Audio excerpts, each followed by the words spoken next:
भगवान को अपने भक्त से बहुत प्यार होता है। आज भगवान श्री राम आपको श्राप दे रहे होंगे कि तुम हमारे भक्त को अपमानित कर रहे हो।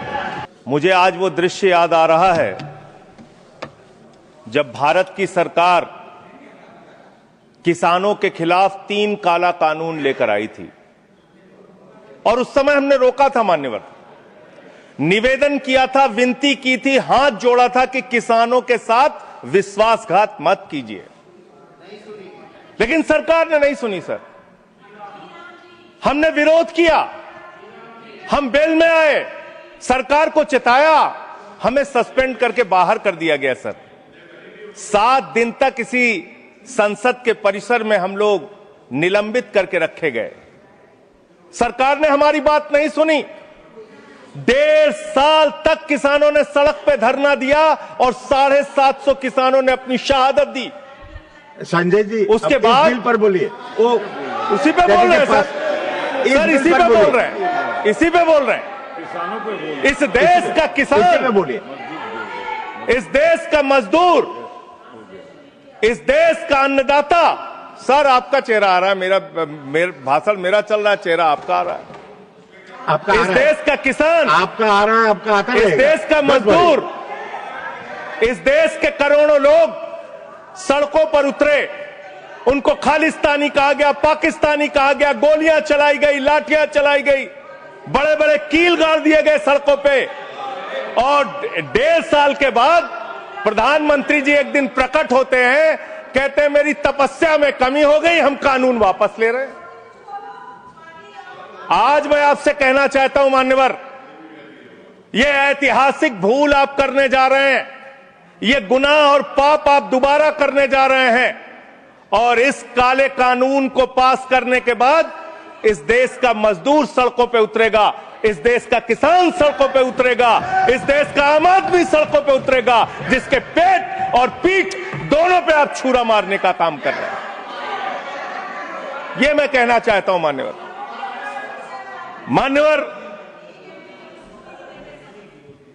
मान्यवर, यह बिल किस मंशा और उद्देश्य के तहत लाया गया है? इस बिल को आपने कह दिया जी राम जी बिल है, जी राम जी बिल है। भगवान श्री राम का नाम लेके कितना गुनाह आप अपना छिपाना चाहते हैं, कितना गुनाह छिपाना चाहते हैं? राष्ट्रपिता महात्मा गांधी से आपको क्या समस्या है मान्यवर?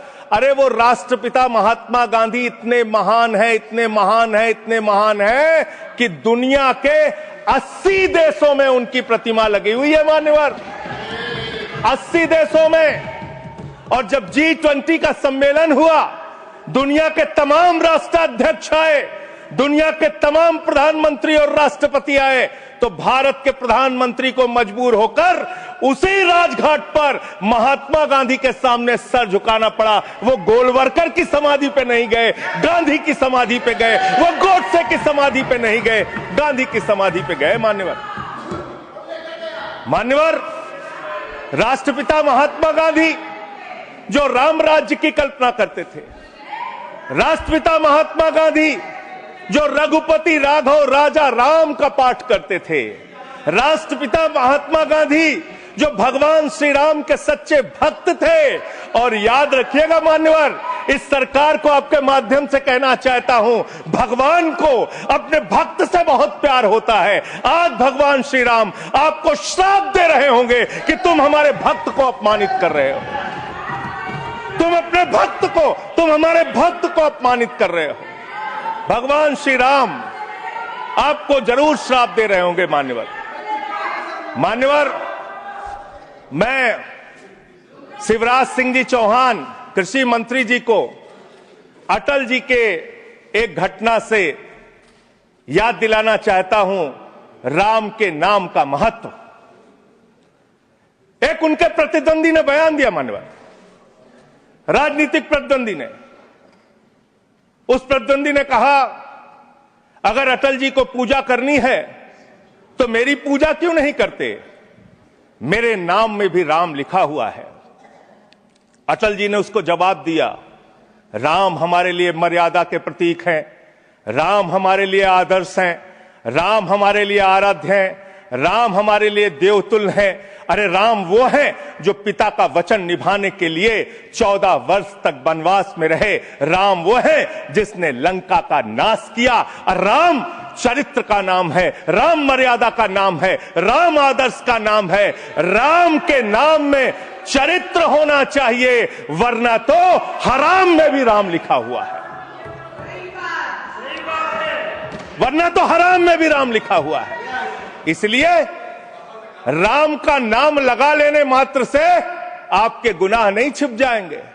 सुखराम नाम था ना मान्यवर, बेड के नीचे रुपया मिला था, बेड के नीचे रुपया मिला था। और मैं सोच रहा था कि जब क्या इस जी राम जी योजना से आप भगवान श्री राम का सम्मान कर रहे हैं या अपमान कर रहे हैं? आप भगवान श्री राम का सम्मान कर रहे हैं या उनको गली मोहल्ले गांवों में बदनाम कर रहे हैं? मैं पढ़ रहा था, एक खबर मिली, राजस्थान में मनरेगा योजना में 200 करोड़ का भ्रष्टाचार। मैंने पढ़ा गुजरात में 500 करोड़ रुपए का भ्रष्टाचार। ये सारे कागजात हैं। मैंने पढ़ा उत्तर प्रदेश में मनरेगा योजना में मजदूरों के नाम पे हजारों करोड़ का भ्रष्टाचार। हरियाणा में मान्य हजारों करोड़ का भ्रष्टाचार। सर योजना पे बोल रहा हूँ, सर योजना पे बोल रहा हूँ। सारा कागज चाहिए आपको, इनके भ्रष्टाचार का कागज चाहिए सर दे दूंगा, इनको दे दूंगा। लेकिन अब मैं सोच रहा था कि अब अगर चर्चा होगी तो क्या चर्चा होगी? लोग क्या कहेंगे? अरे भाजपाइयों ने जी राम जी योजना के तहत 1000 करोड़ का भ्रष्टाचार यूपी में कर लिया। अरे भाजपाइयों ने हरियाणा में 500 करोड़ रुपए का भ्रष्टाचार जी राम जी में कर लिया। अरे भाजपाइयों ने महाराष्ट्र में जी राम जी के नाम पे करोड़ों का भ्रष्टाचार कर लिया। हाइपोथेटिकल बात कर रहे हैं। भाजपाइयों ने गुजरात में तो क्या बोलूं सर? क्या आपत्ति है इनको सर? क्या बोलूं? जी राम जी ना बोलूं सर? अब तो गुजरात में सैकड़ों करोड़ का भ्रष्टाचार भाजपाइयों ने जी राम जी के नाम पे कर लिया। पूरे देश में गांव में बिल पास विधायक इनके बीजेपी के विधायकों ने जी राम जी योजना में भ्रष्टाचार कर लिया। तो ये आप राम को सम्मान दे रहे हैं कि राम को अपमानित कर रहे हैं? आप राम को अपमानित कर रहे हैं। अरे बैठ जाओ, चंदा चोरी की है तुम लोगों ने, बैठ जाओ, चंदा चोरी की है तुमने भगवान श्री राम के नाम पे चंदा चोरी की है। बैठ जाओ, नहीं जाएगा। बैठ जाओ। इट्स नॉट गोइंग मानवर देखिए हमारा समय खा रहे हैं सर ये लोग। मानवर एक लाइन मुझे याद आती है, इस बिल को पढ़ने के बाद। मेहनत तो करता हूं फिर भी घर खाली है बाबूजी। मेहनत तो करता हूं फिर भी घर खाली है बाबूजी। मिट्टी के कुछ दीपक ले लो, दिवाली है बाबूजी। मिट्टी के कुछ दीपक ले लो, दिवाली है बाबूजी। गरीब पॉइंट ऑफ ऑर्डर 110 110। एक मिनट, 110 पॉइंट ऑफ ऑर्डर सुन लेते हैं। It is the right of the member. Yes, it is the right. You are bringing everybody who is coming on the bail and is asking all the things. No.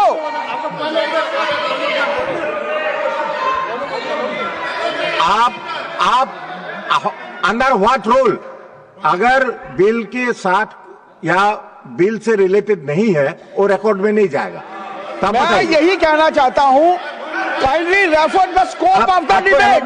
He is crossing, Honorable Vice Chairman Sahab, he is crossing all the limits. There is no mention either he should speak against the bill or in favor of the bill. पहले उनको तो दे। मान्यवर बैठिए, either he should speak in favor of the bill or he should speak against the bill. He is not speaking against the bill. He is speaking against the Ram. How you can expect that we will agree to it? Role बताइए, role.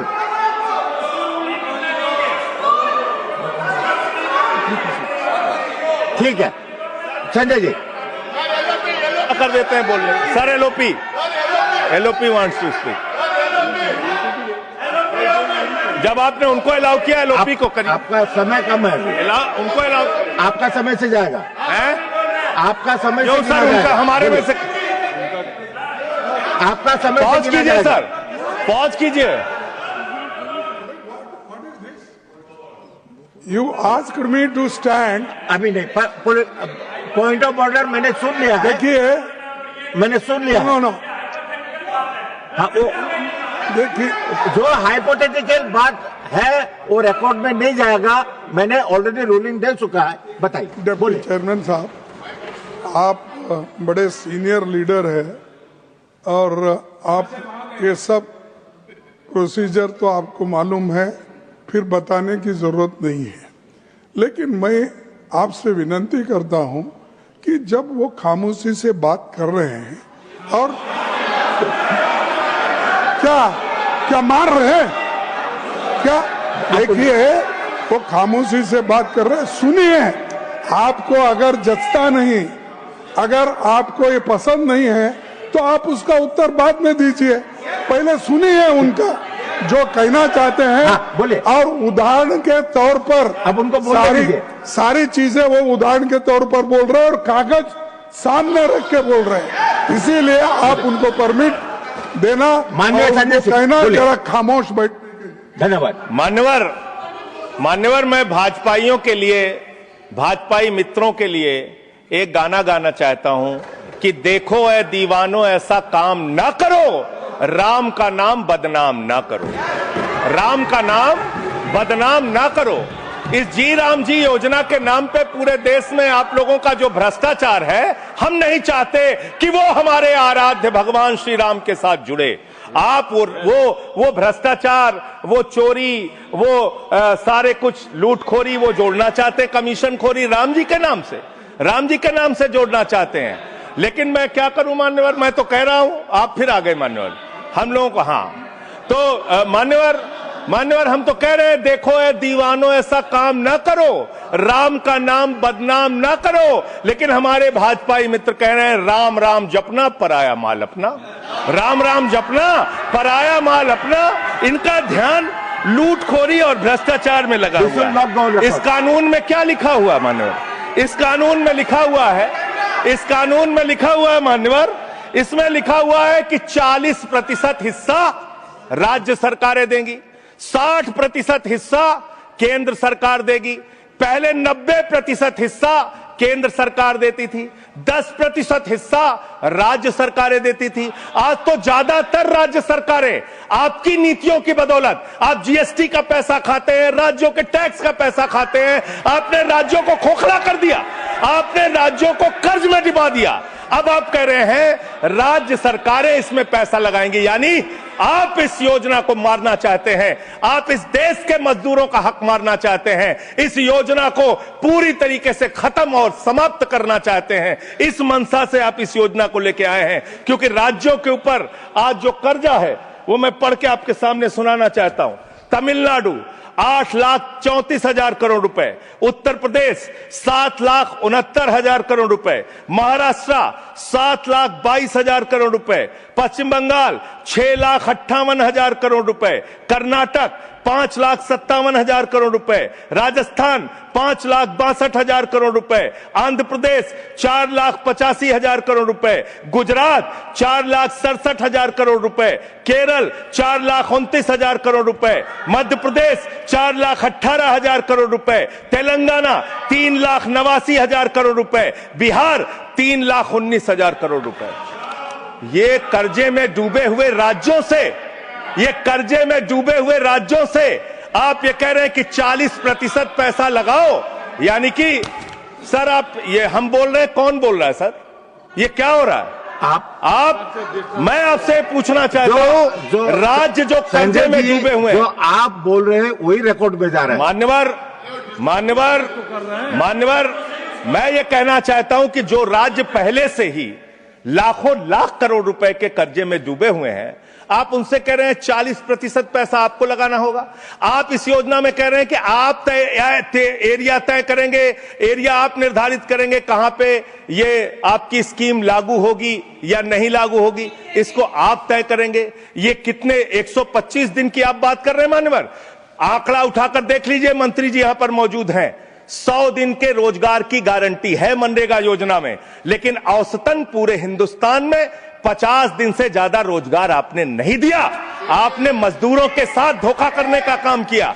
और आंकड़े ये बताते हैं कि आपका जो budget का निर्धारण होता है 12 करोड़ लोगों के लिए 267 रुपए के हिसाब से अगर आप मजदूरी निर्धारित करते हैं तो करीब करीब 3,13,000 करोड़ रुपए बनती है। आप उसके लिए 86,000 करोड़ रुपए का बजट रख रहे हैं। यानी कि मंशा आपकी शुरू से स्वयं यही है कि आप इस योजना के तहत लोगों को काम नहीं देना चाहते हैं, मजदूरी नहीं देना चाहते हैं। लेकिन मजदूरों के हक में मजदूरों की आवाज उठाने वाले लोग देश भर में संगठित हो रहे हैं। ये आप दूसरा अपराध करने जा रहे हैं। मैं आपको कहना चाहता हूं, आपके माध्यम से इस सरकार को चेतावनी देना चाहता हूं। कौन सी हक की लड़ाई लड़ रहे हैं महराज मलिक, जो हमारा विधायक है जम्मू कश्मीर का? वो जमीन के हक की लड़ाई लड़ रहा था, मजदूर के हक की लड़ाई लड़ रहा था। आपने उसको पीएसए का कानून लगा के जेल में डाल दिया। कौन से हक की लड़ाई लड़ रहे थे सोनम वांगचुक? मजदूर के हक की लड़ाई लड़ रहे थे, किसान के हक की लड़ाई लड़ रहे थे, आम आदमी के हक की लड़ाई लड़ रहे थे, लद्दाख के लोगों के हक की लड़ाई लड़ रहे थे। उस सोनम वांगचुक को, जो एक पढ़े लिखे प्रतिष्ठित व्यक्ति हैं, उनको आपने पकड़कर जेल में डालने का काम किया। आप पूरे देश में जबरदस्ती मामला है जी, तो ये रिकॉर्ड में नहीं जाएगा। क्यों नहीं जाएगा सर? क्यों नहीं जाएगा सर? मजदूर के लिए लड़ने वाले क्यों नहीं जाएगा? मैटर जो सर है क्यों नहीं जाएंगे? वो रिकॉर्ड में नहीं जाएगा। आगे बोले सर, आगे बोले सर। मैं इस अवसर पर पंडित राम नरेश त्रिपाठी, जो हमारे सुल्तानपुर के हैं, उनकी एक कविता पढ़ना चाहूंगा। ना मंदिर में, ना मस्जिद में, ना गिरजे के आसपास में, ना पर्वत पर, ना नदियों में, ना घर बैठे, ना प्रयास में, ना कुंजों में, ना उपवन में, शांति भवन या सुख निवास में, ना गाने में, ना बाने में, ना आशा में, ना ही हास में, ना छंदों में, ना प्रबंध में, ना अलंकार, ना अनुप्रास में, खोज ले कोई राम मिलेगा दीन जनों की भूख प्यास में। खोज ले कोई राम मिलेगा दीन जनों की भूख प्यास में। आप दीन जनों को भूखा रख के, उनकी मजदूरी छीन के, उनके हाथ का काम छीन के, उनका रोजगार छीन के, आप चाहते हैं उनके पेट पे लात मार के, आप चाहते हैं कि आप सिर्फ इस योजना का नाम बदल देंगे, इस योजना का नाम बदल देंगे तो पूरे देश में आपका महिमा मंडन हो जाएगा। अब आपका ये नकली काम इस देश के अंदर चलने वाला नहीं है। पूरा देश आपकी सच्चाई जान चुका है मान्यवर। पिछले दिनों मैंने पदयात्रा शुरू की थी अयोध्या से लेकर सरयू से संगम तक। अयोध्या में किसान आए हमारे पास, बहुत सारे किसानों ने आकर कहा किस तरीके से अयोध्या के अंदर किसानों की जमीनों का कब्जा किया जा रहा है प्रशासन के द्वारा, भारतीय जनता पार्टी की सरकार के द्वारा। वहां पर किसानों के ऊपर लाठियां चला के, गोलियां चला के, बुलडोज करके उनकी जमीनें औने पौने दामों में ली जा रही है मान्यवर। औने पौने दामों में उनकी जमीनें ली जा रही हैं। और वो जमीनें मान्यवर वो जमीनें जो ली जा रही हैं किसानों से, वो जमीनें बड़े बड़े बिल्डर को बेची जा रही हैं, किसानों से 5 लाख रुपए बिस्वा जमीन ली गई अयोध्या में। अरे सुनो ध्यान से, किसानों से 5 लाख रुपए बिस्वा अयोध्या में जमीन ली गई और लोढ़ा ब्रदर्स ने उसी जमीन को प्लाटिंग करके 1 करोड़ 80 लाख रुपए में बेचा। आप धंधा कर रहे हैं, प्रभु श्री राम के नाम पे आप धंधा कर रहे हैं, अयोध्या के लोगों को लूटने का काम कर रहे हैं, अयोध्या के किसानों को लूटने का काम कर रहे हैं। इसीलिए अयोध्या के लोगों ने आपको हराया, इसीलिए अयोध्या के लोगों ने आपको हराया। और यही आपका चरित्र रहेगा तो पूरे देश में जनता आपको जवाब देगी, जनता आपको हराने का काम करेगी। ये मजदूरों का हक मारने का काम जो आप कर रहे हैं, इसको बंद कीजिए। मानवर, मैं अंतिम बात कहना चाहता हूं, मानवर बोले, जब ये मनरेगा योजना लाई गई, तो इस बिल को अस्थायी समिति में भेजा गया था। आज जब आप नई योजना लेकर आ रहे हैं, इसको अस्थायी समिति में आपने क्यों नहीं भेजा? क्या आप छिपाना चाहते हैं? क्या आपकी मंशा है? ये आप बताइए। और अंत में इन्हीं लाइनों के साथ कि हम मेहनतकश इस दुनिया से जब अपना हिस्सा मांगेंगे, एक बाग नहीं, एक खेत नहीं, हम सारी दुनिया मांगेंगे, इस देश का मजदूर आपके खिलाफ खड़ा होगा, अपनी आवाज को बुलंद करेगा। इंकलाब जिंदाबाद, वंदे मातरम, जय श्री राम, धन्यवाद। जय श्री राम। कोई श्री राम का नाम नहीं लिया। श्रीमान एस निरंजन रेड्डी।